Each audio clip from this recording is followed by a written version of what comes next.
అంటే ఎవరు అని అడిగేస్తాం. కానీ గీతాంజలి అంటే కొంతమంది గుర్తుపడతారు.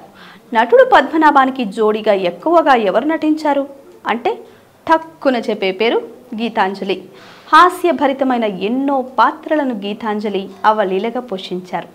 తెలుగుతో పాటు తమిళం, మలయాళం, హిందీ భాషా చిత్రాల్లోనూ నటించి మెప్పించారు గీతాంజలి. బాలనటిగా సినీ రంగ ప్రవేశం చేసి పలు చిత్రాల్లో నటించిన గీతాంజలి కెరీర్ను మలుపు తిప్పిన సినిమా సీతారామ కళ్యాణం. 1960లో వచ్చిన ఈ సినిమాను ఎన్టీఆర్ స్వయంగా నిర్మించారు. ఆయన దర్శకత్వంలో వచ్చిన ఈ సినిమా ఆనాడు బంపర్ హిట్ అయింది. ఎన్టీఆర్ రావణుడిగా భలా అనిపిస్తే సీతగా గీతాంజలి అద్దరహో అనిపించింది. సీతారాముల కళ్యాణం చూదమురారండి అనే పాట ఈ సినిమాలో ఉంది. ఈ పాటలో గీతాంజలిని చూస్తే నిజంగానే సీతలోకి పరకాయ ప్రవేశం చేసిందా ఏంటి అని అనిపిస్తుంది. తెలుగులో మంచి ఆఫర్లతో వరుస సినిమాలు చేస్తూ ఉండగా అటు హిందీలోనూ అవకాశాలు దక్కించుకుంది. పారస్ మణి అనే సినిమాలో నటించే సమయంలో మణి పేరును గీతాంజలిగా మార్చారు. ఆ సినిమా సంగీత దర్శకులు లక్ష్మీకాంత్ ప్యారేలాల్. నాటి నుంచే మణి కాస్త గీతాంజలిగా మారిపోయింది.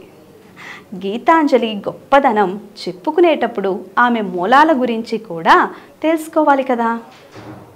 గీతాంజలి 1947లో కాకినాడలో జన్మించింది. సెయింట్ జోసెఫ్ కాన్వెంటులో కొంతవరకు చదువుకున్న గీతాంజలికి బాల్యం నుంచే నాట్యంపై ఆసక్తి ఎక్కువ. చిన్న వయసులోనే పలు వేదికలపై నాట్య ప్రదర్శన ఇచ్చారు. ఈ నాట్యమే తనకు అవకాశాలను తెచ్చిపెట్టింది. 13 ఏళ్ల వయసులోనే హీరోయిన్గా నటించే అవకాశం దక్కించుకుంది గీతాంజలి. హీరోయిన్ పాత్రలకు మాత్రమే పరిమితం కాకుండా నటించేందుకు స్కోప్ ఉన్న ఏ పాత్రలో అయినా నటించేందుకు గీతాంజలి అంగీకరించింది. అదే ఆమె విజయానికి కారణమని కూడా చెప్తారు. దేవత, గూఢాచారి 116, బొబ్బలి యుద్ధం, కలవారి కోడలు, డాక్టర్ చక్రవర్తి, కాలం మారింది, సంబరాల రాంబాబు వంటి పలు విజయవంతమైన సినిమాల్లో గీతాంజలి నటించింది. నటుడు రామకృష్ణను వివాహం చేసుకున్నాక సినిమాలకు దూరంగా ఉన్నారు.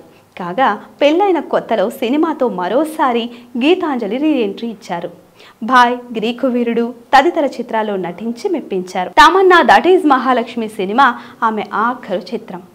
తెలుగులో ఎన్టీఆర్ను ఆదరించినట్లుగానే అటు తమిళంలో ఎన్టీఆర్ను ఆమె ఎక్కువగా గౌరవించేవారు.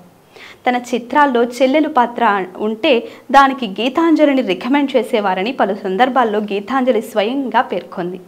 ఎంత ఎదిగినా ఒదిగి ఉండాలనే లక్షణమే తన ఎదుగుదలకు ఉపయోగపడిందని గీతాంజలి పేర్కొన్నారు.